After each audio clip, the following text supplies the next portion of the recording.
Hello friends. I can see 80% of my viewers don't subscribe while watching videos.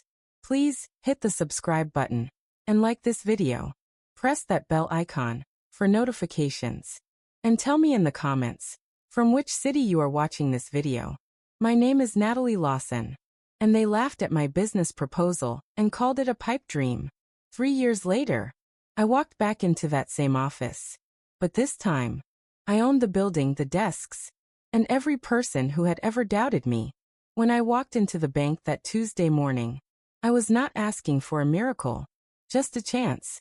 I had my business plan neatly bound, my financials organized, and a heart full of determination that burned like wildfire in my chest. My dream was simple yet revolutionary. A community cafe that doubled as a literacy hub for kids in my town. A place where stories and coffee could coexist, where imagination could flourish over steaming cups of possibility. But when I sat across from the loan officer, Mr. Peters, he did not even look at my proposal before smirking. That smirk, it cut through my confidence like a knife through butter. "Ms. Lawson," he said, as if my name was already a burden he did not want to carry. "This business is too risky." The words hit me like a physical blow. "You do not have the right background," he continued, his voice dripping with condescension. "Maybe try something smaller." He paused, and I could see the cruel amusement dancing in his eyes. "Like a bake sale?" The room went silent. My heart pounded so loud I was certain he could hear it. The fluorescent lights above buzzed mockingly, casting harsh shadows across his dismissive face. I sat there, stunned into silence, watching my dreams crumble before they had even been given a chance to breathe. I left that office with my cheeks burning like fire, clutching my rejected application like it was proof of my failure. The weight of rejection pressed down on my shoulders, heavier than any physical burden I had ever carried. For a week, I could not even walk past the bank without feeling a knot in my chest. The building loomed over me like a monument to my inadequacy, its imposing facade mocking my shattered confidence. Every time I drove by, I could feel that smirk burning into my memory. I would wake up at 3 in the morning, replaying that conversation over and over, feeling the sting of his words like salt in an open wound. My family tried to comfort me. "Maybe he was right," my mother said gently one evening. "Maybe you should start smaller." But something deep inside me, something fierce and unbreakable, refused to accept defeat. The fire in me began to smolder, then ignite, then rage into an inferno that would consume everything in its path. I spent sleepless nights researching, studying every successful business story I could find. I read about entrepreneurs who had been rejected dozens of times, only to build empires that dwarfed their doubters. I learned about crowdfunding platforms, angel investors, alternative financing methods that did not require the approval of narrow-minded loan officers. I hustled like my life depended on it, because in many ways, it did. I reached out to my network, friends from college, former colleagues, anyone who might believe in my vision when the banks would not. I created a crowdfunding campaign that told my story, raw and unfiltered, complete with the humiliation I had suffered at that loan officer's desk. The response was overwhelming. People connected with my struggle. They saw themselves in my rejection, and they wanted to be part of something bigger. Small donations poured in from across the country. $5 here, $20 there. Each contribution carrying with it a message of support and belief.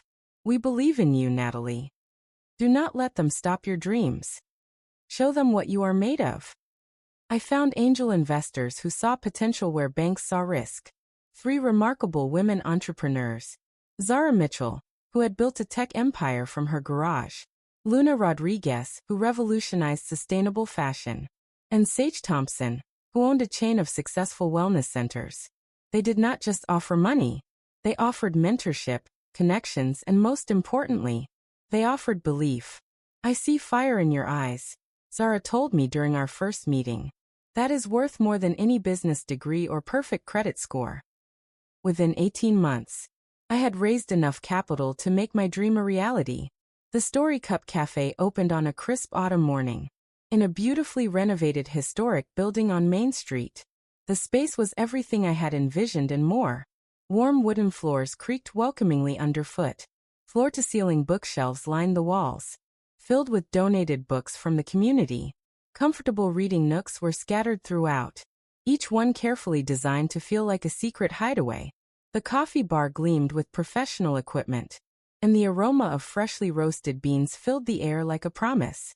But the real magic happened when the children arrived. Every afternoon after school, the cafe transformed into a literacy wonderland. Kids would rush in with backpacks bouncing, eager to participate in story time, writing workshops, and reading circles led by local volunteers. I watched 8-year-old Phoenix Jackson, who had struggled with reading, light up when he finished his first chapter book. I saw teenage Maya Chun, who had been too shy to speak in class, confidently perform her original poetry at our weekly open mic night. The cafe became more than just a business. It became the heart of our community. Parents loved the literacy programs. Teachers praised the educational resources we provided. And children found a safe space where learning was celebrated. Writers began hosting readings, their voices carrying stories that resonated through the space. Local authors launched their books at our events, and aspiring writers found critique groups and support systems. Even tourists discovered us, drawn by word-of-mouth recommendations and online reviews. They came for our novel lattes, each one named after classic books and crafted with signature flavors. The Pride and Prejudice featured Earl Grey-infused espresso with lavender foam. The Tequila Mockingbird was a rich, dark roast with notes of Southern comfort. The Harry Potter series included magical color-changing drinks that delighted children and adults alike. The revenue began pouring in, faster than I had dared to hope. But I did not let success make me complacent. I reinvested every penny back into the business, expanding our programming, hiring more staff, upgrading equipment, and planning for growth. One success led to another, like dominoes falling in perfect sequence. Within the second year, I opened a second cafe in the neighboring town, then a third an hour away. Each location maintained the same community focus, but adapted to local needs and preferences. The publishing co-op came next, a natural extension of our literary mission. We began helping local authors self-publish their work, providing editing services, design support, and marketing assistance. Authors who had been rejected by traditional publishers found new life and success through our programs. The real estate investments started almost by accident. The building next to our original cafe went up for sale, and instead of letting some developer turn it into generic retail space, I purchased it and created an expanded children's library and event space. Then the building across the street became available, and I saw an opportunity to create affordable artist studios and co-working spaces. Each acquisition was strategic, designed to strengthen our community impact, while building long-term wealth. My personal net worth grew exponentially, but more importantly, I was creating lasting change in people's lives. 3 years after that humiliating rejection, I had built something extraordinary. The Story Cup Cafe had become a regional sensation, featured in magazines and travel guides. Business schools used our model as a case study in community-centered entrepreneurship. I had been invited to speak at conferences, sharing my story of transformation from rejection to success. And then, one morning as I reviewed potential acquisitions with my financial advisor, I saw something that made me laugh so hard I nearly spilled my coffee all over the papers. The bank, the very institution that had crushed my dreams and dismissed my potential, was struggling. Their stock had plummeted by 60% over 2 years. Bad loans and poor management decisions had decimated their reputation. Several major clients had moved their business elsewhere, and rumors of a potential bankruptcy were circulating in financial circles. The irony was delicious, almost too perfect to be real. I spent the next 3 months conducting due diligence, working with investment bankers and legal teams, analyzing every aspect of the bank's operations. What I found was even more satisfying than I had imagined. Poor leadership, discriminatory lending practices, and a complete disconnect from the community they claimed to serve. They had rejected countless entrepreneurs like me, stifling innovation and economic growth throughout the region. Women and minorities were systematically denied loans, while wealthy white men with half my qualifications received approval without question. The bank was not just failing financially, it was failing morally. I made my offer quietly, working through intermediaries to avoid tipping my hand. The acquisition was structured as a leveraged buyout, using the bank's own assets as collateral. The board was desperate, facing pressure from shareholders and regulators. They accepted my offer within a week. The papers were signed on a Thursday afternoon, in the same conference room where I had once sat as a supplicant. I chose to handle the final signing personally. No intermediaries. No lawyers speaking for me. I wanted to look them in the eyes when I became their new owner. The morning I took control, I walked back into that same office where my dreams had been crushed.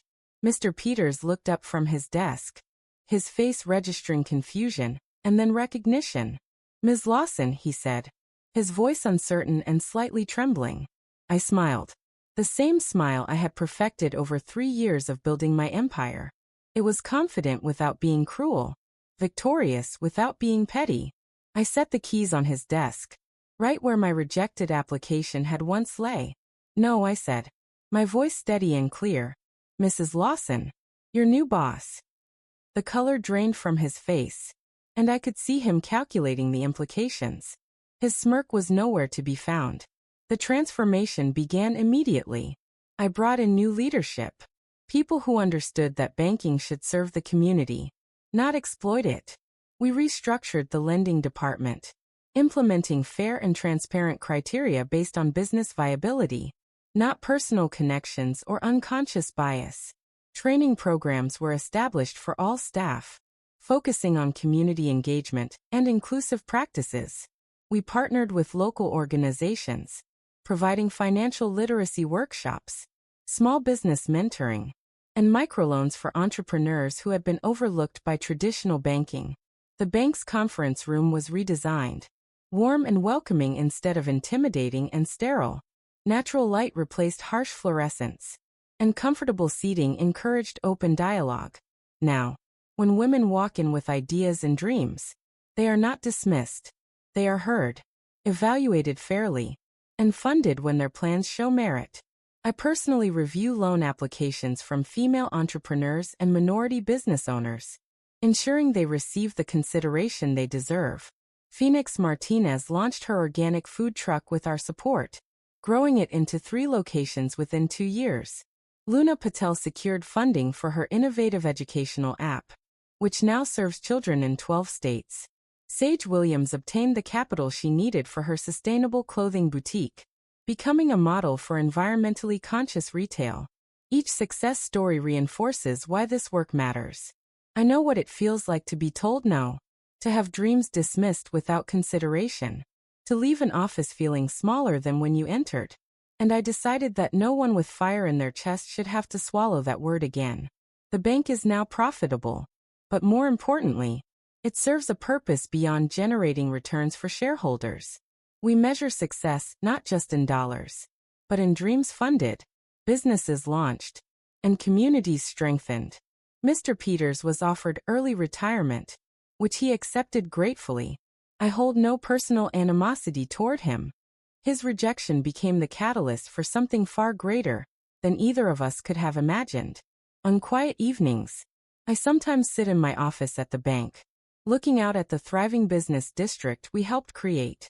The Story Cup Cafe is still there, the flagship location where it all began, its warm light spilling onto the sidewalk like liquid gold. Children still gather there after school, finding magic in books and belonging in community. Writers still share their stories, and dreamers still find the courage to pursue impossible things. The journey from that humiliating Tuesday morning to this moment taught me that rejection is not the end of the story. It is often just the beginning. Every no that stings, every door that slams, every person who says you are not enough, they are all just redirecting you toward something better, something bigger, something that belongs entirely to you. I learned that the most powerful response to being underestimated is not anger, but achievement, not bitterness, but building something so undeniable that doubt becomes impossible. The bank that once symbolized my failure now represents my triumph. But more than that, it represents opportunity for others who have been told they are not good enough, not smart enough, not connected enough to deserve a chance. I keep my original business plan framed in my office, complete with the rejection stamp and Mr. Peters' dismissive notes. It serves as a daily reminder that our greatest limitations are often other people's lack of imagination, not our own lack of potential. When young entrepreneurs visit the bank now, nervous and hopeful, carrying their dreams in neat folders and presentations, I see myself in their eyes. I see the fire, the determination, the fear of being told no, and I make sure they leave knowing that someone believes in them, that their dreams matter, and that with the right support and relentless determination, impossible things become inevitable. They rejected my business loan 3 years ago, so I bought the bank. But more importantly, I bought the power to say yes to dreams that deserve a chance. And that is a satisfaction no amount of money could ever purchase. Subscribe to our channel for more incredible stories of turning rejection into remarkable success. Hit that subscribe button and ring the notification bell, so you never miss an inspiring journey from rock bottom to the top. Your dreams are worth fighting for. Let these stories fuel your fire.